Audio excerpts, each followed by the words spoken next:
Seorang perempuan nekat mencoba menerobos kawasan Istana Negara, Jakarta Pusat dengan membawa senjata api pada Selasa 25 Oktober 2022. Aksi wanita terobos Istana Negara tersebut berhasil digagalkan dan diamankan jajaran kepolisian bersama dengan Pas Pampres. Berdasarkan pantauan wartawan, diketahui perempuan tersebut bernama Siti Elina, warga RT 3, RW 13, Tugu Selatan Koja, Jakarta Utara.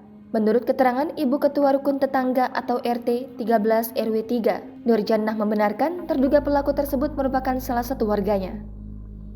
Menurut Nur Jannah, warga setempat sempat kaget mendengar berita tetangganya menjadi terduga pelaku penerobos istana. Diketahui sebelumnya, pihak kepolisian berhasil mengamankan seorang wanita bercadar membawa senjata api yang mencoba menerobos area Istana Negara pada pukul 7.00 waktu Indonesia Barat.